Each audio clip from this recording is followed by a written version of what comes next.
Hello and अस्सलाम वालेकुम everyone. मेरा नाम डॉक्टर तैमूर खान है। मैं एक्सीडेंट एंड इमरजेंसी रजिस्ट्रार हूँ यूके में। मैं मेंबर हूँ royal college of emergency medicine का। मैं अपने फ्रेंड्स एंड फैमिली के लिए इंफॉर्मेटिव वीडियोस बनाता हूँ सोशल मीडिया प्लेटफॉर्म पे। ये मेरी वीडियोस ज़्यादातर उन हेल्थ केयर टॉपिक्स को कवर करती हैं जिनकी मेरे नज़दीक लोगों में अवेयरनेस की कमी है, और ये ऐसी हेल्थ केयर कंडीशन है जिनका जो है कम्युनिटी में ही इलाज कर देना बहुत ज़रूरी है। मेरी आज की वीडियो भी एक ऐसे ही हेल्थ केयर टॉपिक के ऊपर है जो कि एक बहुत ही प्रेवेलेंट कंडीशन है साउथ एशियन पॉपुलेशन में, स्पेशली पाकिस्तान में। और ये कंडीशन है डायरिया या वॉमिटिंग की। ठीक है, सबसे पहले हम बात कर लेते हैं कि डायरिया एंड वॉमिटिंग होता क्यों है। देखिए, डायरिया एंड वॉमिटिंग, जिसको आम जुबान में गैस्ट्रोएंटेराइटिस भी कहते हैं, ये ज़्यादातर एक वायरल इन्फेक्शन की वजह से होती है। अब मुख्तलिफ़ किस्म के वायरसेस होते हैं जो कि मुख्तलिफ़ किस्म की एज ग्रुप को इफ़ेक्ट करते हैं, लेकिन ये सारे के सारे वायरसेस जो होते हैं अल्टीमेटली हमारी आंतों की तो थोड़ी सी सोजिश करवा देते हैं, जिसकी वजह से हमें डायरिया हो जाता है और हमें वॉमिटिंग हो सकती है। ठीक है, इस कंप्लीट पिक्चर को हम गैस्ट्रोएंटेराइटिस कहते हैं। अब क्योंकि ये एक वायरल इलनेस है और ये ज़्यादातर वायरल इलनेसेस की तरह सेल्फ लिमिटिंग इलनेस है, तो इसका आप घर में ईजीली इलाज कर सकते हैं। ठीक है, इसके लिए आपको किसी किस्म की भी दवाई की ज़रूरत नहीं पड़ेगी, क्योंकि जैसे मैंने पिछली वीडियोस में एक्सप्लेन किया था कि सेल्फ लिमिटिंग इलनेसेस जो होती हैं उन्होंने खुद ब खुद ही अपना कोर्स पूरा करके, अपना टाइम पीरियड पूरा करके ठीक हो जाना है। तो गैस्ट्रोएंटेराइटिस ने भी अपना टाइम पीरियड पूरा करके ठीक हो जाना है। ठीक है, लेकिन गैस्ट्रोएंटेराइटिस जब फीवर होता है तो एक बहुत ही बॉदरसम बीमारी होती है। हम सब बहुत परेशान होते हैं इस बीमारी की वजह से। ठीक है, अगर हमें हो जाए, हमारे घर में किसी बच्चे को हो जाए, तो परेशानी अंडरस्टैंडेबली बहुत ज़्यादा आती है। लेकिन कहने का मकसद ये कि ये वो बीमारी है जिसका आप घर में इजीली इलाज कर सकते हैं। आज की वीडियो को भी हम डिवाइड कर देंगे कुछ डूज में और कुछ डोंट्स में और कुछ डेंजरस साइंस में। ठीक है, सबसे पहले हम वो बातें डिस्कस कर लेंगे जो कि आपको करनी चाहिए अगर आपको या आपके घर में किसी बच्चे को डायरिया हो गया है। तो सबसे पहले काम आपने क्या करना है, घर पे रहना है। आपको डायरिया है, आप घर पे रहें। आपके बच्चों को डायरिया है, आप घर पे रहें और सोशल इंटरेक्शन कम से कम रखें। डायरिया जो है, ये गैस्ट्रोएंटेराइटिस जो है, ये वायरल इन्फेक्शन की वजह से है, और ये वायरल इन्फेक्शन इंतहाई कंटेजियस वायरस की वजह से होता है, जो कि ईजिली दूसरे लोगों को लग सकता है। ठीक है, तो आप घर पे रहें ताकि आप किसी और को जो है वो मुतासिर ना कर सकें और ये बीमारी कम्युनिटी में ना फैल सके। ठीक है, घर पे रहें। और दूसरा काम आपने क्या करना है कि ढेर सारे फ्लूइड्स लेने हैं। ठीक है, आप फ्लूइड्स के अंदर ओरल रिहाइड्रेशन सॉल्यूशंस ले सकते हैं, आप सिंपल पानी ले सकते हैं। अगर बच्चे हैं जो बॉटल फीड करते हैं या ब्रेस्ट फीड करते हैं, तो उनकी normal bottle and breast feeding को आप कंटिन्यू कर सकते हैं। अगर फ्लूइड ज़्यादा लेने से आपको मतली महसूस होती है, नौजिया होता है या वॉमिटिंग आती है, या बच्चों को वॉमिटिंग आती है जब वो फीड लेते हैं, तो फीड देना बंद ना करें। फीड की फ्रीक्वेंसी बढ़ा दें, लेकिन उसकी क्वांटिटी कम कर दें। ठीक है, कि आप छोटे छोटे फीड्स देना शुरू करें बच्चों को, और छोटे छोटे मील्स खुद लेना शुरू करें, और थोड़ी मिकदार में पानी लेना शुरू करें, लेकिन फ्रीक्वेंटली लें। ठीक है, तो ये हेल्प करेगा उसको बॉडी के अंदर एक्यूमुलेट करने में। ठीक है, इसके अलावा अगर आपके बच्चे जो हैं वो पानी पी सकते हैं, ठीक है, तो पानी दीजिए उनको। आप उन्हें बॉटल फीड करा रहे हैं, ब्रेस्ट फीड करा रहे हैं, उसके इन बिटवीन दो फीड आप बच्चों को थोड़े से सिप्स पानी के भी दे सकते हैं, ताकि उनका फ्लूइड हाइड्रेशन स्टेटस जो है वो मेंटेन रह सके। इसके अलावा अगर आपके बच्चे सॉलिड फीड लेते हैं, तो उनकी सॉलिड फीड कंटिन्यू रखें the way you normally do. ठीक है, इसके अलावा आप भी जो है वो सब चीज़ें खा सकते हैं, किसी भी चीज़ से इज्तनाब करने की ज़रूरत नहीं होती। हाँ, थोड़ी मुरगन ग़िज़ाएँ जो हैं, ऑयली जो मील्स हैं, उनको कम खाएं ताकि आपका नौजिया वॉमिटिंग इन कंट्रोल रहे।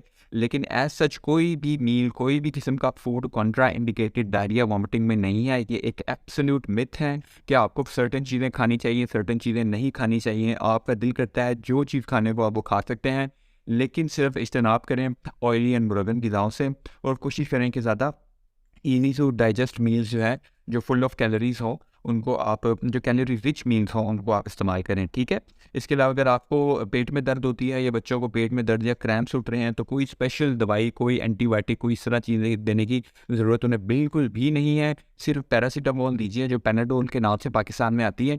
ठीक है, आप उसका इस्तेमाल करें, वो एक बेहतरीन पेन किलर है ऐसी कंडीशंस के अंदर। तो आप बच्चों को या खुद पैरासीटामोल या पेनाडोल का इस्तेमाल करें अगर आपको पेट में दर्द हो रहा है। तो ये तो वो चीज़ें होगी जो कि आपको घर में करनी चाहिए। अब वो बातें डिस्कस कर लेते हैं जो कि डोंट्स हैं, जो आपने नहीं करने अगर आपको या आपके घर में किसी को डायरिया वॉमिटिंग हो रहा है। सबसे पहला, खुदारा फिजी ड्रिंक्स जो होती हैं, ये पेप्सी, कोक वगैरह, इनका इस्तेमाल बिल्कुल ना करें अगर आपको डायरिया हो रहा है। मैं एक्सप्लेन कर देता हूँ कि ये मैं क्यों कह रहा हूँ। देखें, जो फिजी ड्रिंक्स होते हैं वो हमारी आंतों की जो मूवमेंट होती है, जिनको पेरिस्टाल्सिस कहते हैं, उनको बढ़ाते हैं, ठीक है। इसी वजह से जब हम बड़ा सारा मील लेते हैं, एक बिग मील लेते हैं, उसके बाद हम फिजी ड्रिंक खा के हमें थोड़ा सा सुकून महसूस होता है, क्योंकि वो हमारी आंतों की पेरिस्टाल्सिस को, उनकी मूवमेंट को फिजी ड्रिंक्स बढ़ाती हैं। अब डायरिया वॉमिटिंग में ऑलरेडी आपकी आंतें जो हैं वो हाइपर पेरिस्टाल्सिस के अंदर होती हैं, वो बहुत, उनकी पहली मूवमेंट बहुत ज़्यादा हुई हुई होती है। आप ऊपर से फिजी ड्रिंक पी लेंगे तो मूवमेंट और ज़्यादा हो जाएगी और आपका डायरिया वॉमिटिंग वर्स हो जाएगा, ठीक है। तो फिजी ड्रिंक से बराए मेहरबानी इज्तनाब करें। इसके अलावा फ्रूट जूसेस जो होते हैं वो भी कम से कम इस्तेमाल करें, क्योंकि उनसे नौजिया ज़्यादा होने का खतरा होता है, वॉमिटिंग ज़्यादा होने का खतरा होता है। इसके अलावा कुछ माएँ ये काम करती हैं कि जो बच्चों को डायरिया वॉमिटिंग होती है तो जो उनका फार्मूला वो बनाती हैं, उनको उसको ज़्यादा डाइल्यूट कर देती हैं, उसमें पानी की मिकदार ज़्यादा कर देती हैं और पाउडर की मिकदार कम कर देती हैं। बराए मेहरबानी ऐसा ना करें। देखें आपके बच्चा ऑलरेडी जो है वो फ्लूइड डेफिसिट और कैलोरी डेफिसिट में जा रहा है डायरिया वॉमिटिंग की वजह से। आप उसे पतला और डाइल्यूटेड फार्मूला मिल्क देंगी तो वो ऑलरेडी कैलोरी डेफिसिट में है, आप उसे और कैलोरी लो मील्स जो हैं वो फीड देना शुरू कर रही हैं, तो बच्चा और कैलोरी डेफिसिट में जाएगा। इसका डायरिया वॉमिटिंग के ऊपर कोई असर नहीं होगा, ठीक है। तो बच्चे को नॉर्मल क्वांटिटी में नॉर्मल तरीके से फार्मूला मिल्क बना के उसका इस्तेमाल करवाएं। अगर आपके बच्चे को 12 की उम्र 12 साल से कम है तो बराए मेहरबानी ओवर द काउंटर मौजूद डायरिया बंद करने वाली दवाओं से इज्तनाब करें। इमोडियम के नाम से मेडिसिन आती है, इजीली मौजूद है, आप इस्तेमाल कर सकते हैं अगर आप एडल्ट हैं और आपको डायरिया बहुत बॉदरसम कर रहा है, ठीक है। लेकिन बच्चों को इस्तेमाल बिल्कुल ना करें। 12 साल से कम उम्र के बच्चों को बिल्कुल इमोडियम जो है वो लोपेरामाइड का इस्तेमाल ना करें, ठीक है। तो ये तो वो बातें होगी जो कि आपने जिनसे इज्तनाब करना है अगर आपको या आपके घर में किसी को डायरिया हो रहा है। अब अक्सर लोग ये क्वेश्चन करते हैं कि डायरिया ने कितने दिन तक रहना है, how long does the diarrhoea last for. तो देखिए, एक रूल ऑफ थंब है कि डायरिया जो है वो 7 डेज से ज़्यादा नहीं रहना चाहिए और वॉमिटिंग 2 डेज से ज़्यादा नहीं रहनी चाहिए, ठीक है। अगर आपका डायरिया 7 डेज से ज़्यादा रह रहा है तो आपको हॉस्पिटल जाने की ज़रूरत है, और अगर वॉमिटिंग जो है आपको या आपके किसी बच्चे को 2 दिन से ज़्यादा हो रही है तो आपको हॉस्पिटल जाने की ज़रूरत है, ठीक है। इसके अलावा जैसे मैंने कहा कि ये एक दूसरे को बड़ी ईजिली लग जाने वाली बीमारी है, बहुत ही हाईली कंटेजियस वायरसेस से होती है। तो बराए मेहरबानी अपनी हैंड हाइजीन का बहुत ख्याल रखें, अपनी गुड टॉयलेट हाइजीन रखें, जो टॉयलेट सीट वगैरह है उसको अच्छी तरह हर जो है एपिसोड ऑफ डायरिया के बाद उसे अच्छी तरह साफ़ करें, कोशिश करें एंटीसेप्टिक सोल्यूशन से उनको साफ़ करें। इसके अलावा टॉयलेट का जो डोर हैंडल्स होते हैं उनको अच्छी तरह साफ़ करें आफ्टर एवरी यूज़, ठीक है। जो टैप्स हैं उनको अच्छी तरह साफ़ करें, ठीक है, एंटीसेप्टिक सोल्यूशन के साथ आफ्टर एवरी यूज़, ताकि ये आपके हाउस होल्ड में बीमारी जो है वो ना फैल सके, ठीक है। इसके अलावा डायरिया के इलाज के लिए स्पेशली आपको हॉस्पिटल जाने की या किसी डॉक्टर को दिखाने की ज़रूरत नहीं होती, आप अपने फार्मासिस्ट से भी रुजू कर सकते हैं जो कि अप्रोप्रिएट आपको एडवाइस इसके बारे में दे सकते हैं। अब हम वो बातें कर लेते हैं जो कि अगर नमूदार, वो फीचर्स की बात कर लेते हैं जो कि अगर नमूदार होते हैं आप में या किसी घर में किसी बच्चे में, तो आपने फौरी तौर पे जो है हॉस्पिटल पहुंचना है। सबसे पहला फीचर जो है वो डिहाइड्रेशन है। मैंने पिछली वीडियो में भी डिहाइड्रेशन के फीचर्स एक्सप्लेन कर दिए थे, मैं फिर यहाँ पे थोड़े से एक्सप्लेन कर देता हूँ कि अगर आपको या किसी बच्चे को जो है वो यूरिन जो है उसकी मिकदार कम आ रही है, यूरिन बहुत स्मेली हो गया है, मुँह खुश्क है, ज़ुबान खुश्क है और स्किन अपना टर्गर छोड़ चुकी है, ठीक है। अब स्किन टर्गर चेक करने का बड़ा सिंपल तरीका है, अगर आप स्किन जो है वो बैक ऑफ द हैंड से यूँ पिंच करें और उसके बाद छोड़ दें, ठीक है। नॉर्मली क्या होगा कि जैसे ही आप इसे छोड़ेंगे स्किन को पिंच करने के बाद तो वो अपनी नॉर्मल हालत में वापस चली जाएगी, लेकिन अगर आप डिहाइड्रेटेड हैं तो ये स्किन जो है वो पिंच्ड हालत में ही रह जाएगी और फिर थोड़ा टाइम लगेगा अपनी नॉर्मल हालत में जाने में। This is a very big sign of dehydration. अगर ये साइन अपीयर हो गए हैं आप में, अगर में किसी बच्चे में, तो फौरी तौर पे हॉस्पिटल जाने की आपको ज़रूरत है। अगर डायरिया जो है वो 12 माह से कम उम्र के बच्चे को हो रहा है तो प्लीज़ जो है अपने डॉक्टर से रुजू कर लें। अगर बच्चा ने बिल्कुल फीड लेना छोड़ दिया या अपनी फीड की 50% से वो कम ले रहा है डायरिया वॉमिटिंग के साथ, तो फिर आपको हॉस्पिटल जाने की ज़रूरत है। अगर आपका बच्चा बार बार वॉमिट कर रहा है या आप बार बार वॉमिट कर रहे हैं और आप कुछ भी खा नहीं पा रहे, ठीक है, जो आप खाते हैं फ़ौरन वॉमिट के ज़रिए बाहर आ जाता है,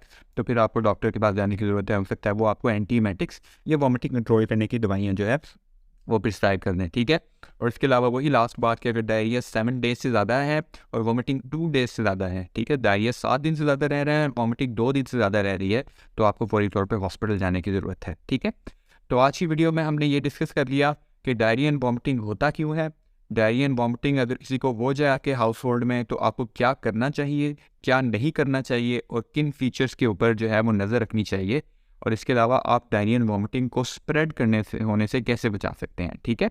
देखिए, अब लास्ट में बात कर लेता हूँ कि हमारे यहाँ बोतल लगवाने का बड़ा रिवाज है हॉस्पिटल जाके, सॉरी टू से दैट। तो ये एक रिवाज बन चुका है जो कि बहुत ही ख़तरनाक रिवाज है। देखिए, जो बोतल होती है उसमें भी पानी होता है, जो ड्रिप होती है उसमें भी पानी होता है, साथ थोड़े इलेक्ट्रोलाइट्स होते हैं। उसका एक बेहतरीन ऑल्टरनेटिव जो है वो फार्मेसीज़ पे अवेलेबल है ओआरएस की सूरत में। आप ओआरएस के साशे लें, उनके ऊपर लिखा होता है कि किस तरह आप इन्हें प्रिपेयर कर सकते हैं। तो आप घर में ओआरएस के साशे जो हैं उनको प्रिपेयर करें, और वो अगर आप इस्तेमाल करते हैं और घर में बच्चों को इस्तेमाल करते हैं तो ज़्यादा फ़ायदेमंद हैं बजाय कि आप किसी को ड्रिप लगवाएं, जो कि उसके लिए ख़तरनाक भी साबित हो सकती है। ठीक है, तो बस यहाँ पे मैं आज की वीडियो क्लोज़ करूँगा। नेक्स्ट वीडियो लेके मैं इंशाल्लाह नेक्स्ट वीक फिर हाज़िर होऊंगा। तब तक के लिए अल्लाह हाफ़िज़।